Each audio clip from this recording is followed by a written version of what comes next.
Hello, I'm Dr. Brendan Beal, Associate Professor of Social Work, and we are here to help you UM101 students figure out what some of the different roles are, some of the hierarchy around the University of Montevallo. And I am joined by three wonderful people here, Dr. Ruth Truss, Dr. Clark Hultquist, and Dr. Susan Caplow.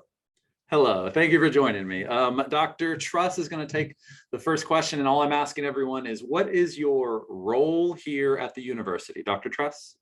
Yes, I am the Dean of the College of Arts and Sciences. The university has 4 colleges, and each college has a dean.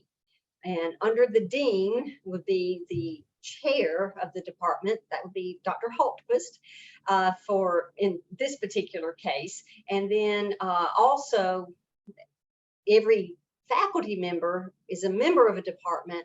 And so Dr. Caplow is here to represent the advisor role in this particular case. But everybody flows through one of those chains up to the level of the provost and vice president for academic affairs. That's our pyramid structure. Yeah, thank you for that overview. Yes. Dr. Holquist, what is your role here at the university? So Dr. Truss is basically my boss, my supervisor. And from a high school perspective, it's not a great analogy, which means I'll use it anyway, but I'm kind of like the principal. So I oversee 16 different faculty members who are full-time in the Department of Behavioral Social Sciences. Unlike large universities like Auburn and Alabama, many of our departments are umbrella departments where we combine several different majors together. And so in our department, we have environmental studies, we have history, we have political science, we have social science, we have sociology, we have psychology and social work. I hope I didn't say that twice. And so what I am is really an intermediary between the dean and then faculty below me, but also I work quite a bit with students, maybe getting them scholarships if they need to, directing their sort of careers, curriculum.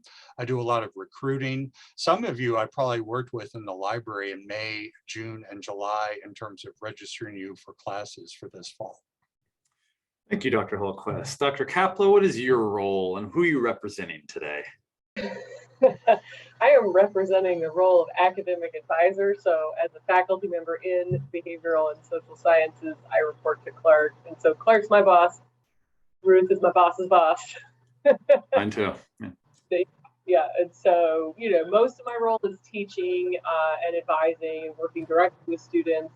I also coordinate the environmental studies program. So each major has a program coordinator, and I serve as that for my program. And so, yeah, I do lots of things, but I think today I'm supposed to talk mostly about being an academic advisor. Mostly about advising. Thank you very much. Yes, so we have again, maybe you see we have Dean Truss. She's the dean. That's more near the top. The provost and president are above her, but that's it. And then under that are the chairs, and Dr. Holtquist is one of the chairs, and then faculty, which is my level, Dr. Caplow's level, and the advisors level for the most part is there. Here's the golden question, the big one that we're trying to answer here. When should a student, and maybe especially a freshman student, when should a student come and see you? I'm going to let Dean Truss take this one away. What do you think? When should they come see you? Should they ever? Honestly, probably most freshmen probably never have a reason to come to the dean's office. If you do, we welcome you. We're happy to see you. But and maybe if this is getting outside Dr. Beal's questions, but I would say that for freshmen, if you're looking at those levels, the most important level for you is going to be that of faculty. You need to get to know your faculty, and they are your first line of defense, and especially your academic advisor. Thank you very much. All right. Well, so going down a level, at the chair level, Dr. Holquist, should a student, especially a freshman, ever come and see you directly? Yes, they should. And I'm not saying they must, but oftentimes it's not a bad idea. just to come in and introduce yourself at some point during the semester. You don't have to, there's no obligation. I tend to remember names though. And so sometimes it's good to get to know your faculty member in a class, your advisor especially, department chair or a departmental assistant. So every department on campus has an assistant who really runs the whole complex or operation. Oftentimes students may need to see a chair if they're having some difficulty of class, perhaps a financial aid issue, and I may not be able to answer the question, but I will know who to send you to find the answer to those sort of problems.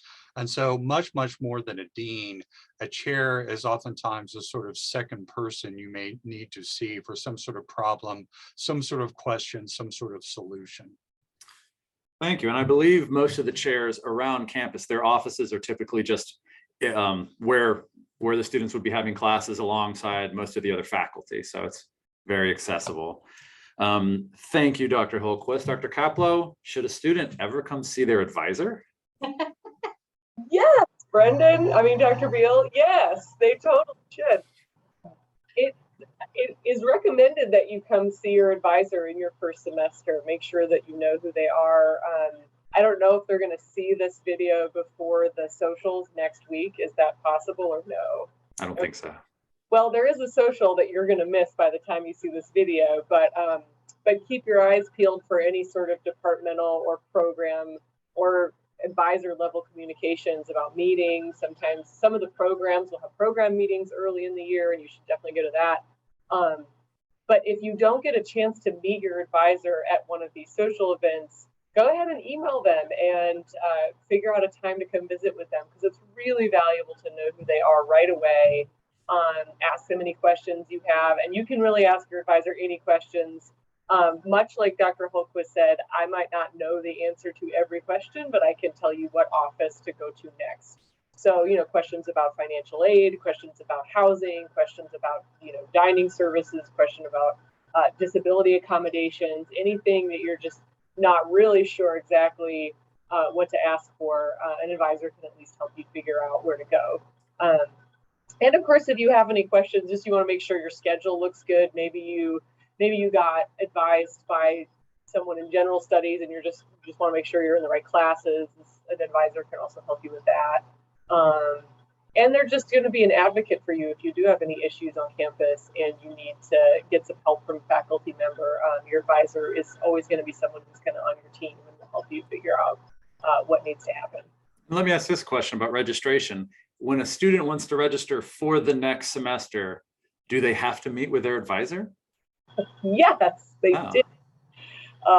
Your advisor has to clear them to register. So your advisor should be sending an email when the time is right. I sometimes get emails from freshmen or any class who's a new member to Montevallo who are really eager to do advising, but you can't really do it until the schedule's been released, but your advisor should let you know when that is.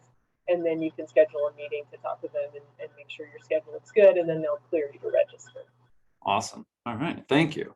We're almost done here. Does anyone have any advice? I'd like to go around to all three of you. Any advice for freshmen starting out here at the University of Montevallo? Dr. Truss? Ask questions. Do not be afraid to talk to your faculty. We are people too. And faculty are here because they love what they do. They're passionate about their subjects, and we want you to succeed. But we need to know you. We need to know what you need to help you reach whatever goals you have. So please, please don't be afraid to come talk to us. Ask questions. Thank you. Yes. Dr. Hultquist, any advice? Yes, I was talking to parents and prospective students at a preview day a couple of weeks ago, and some of you may have attended preview days before you came to Montevallo. So I certainly agree with Dr. Truss about asking questions, but I also will just add, even though what she said, I'm kind of cribbing from her, is build relationships with your professors or staff on campus, because professors and others are gatekeepers. They know other people, they know opportunities, they can open doors for you. Dr. Caplow, for example, runs a number of internships anywhere, or places students anywhere from 3 to 6 a semester. And some of you may know internships, and you may not be doing them your first year. They may be more your junior year or certainly senior year.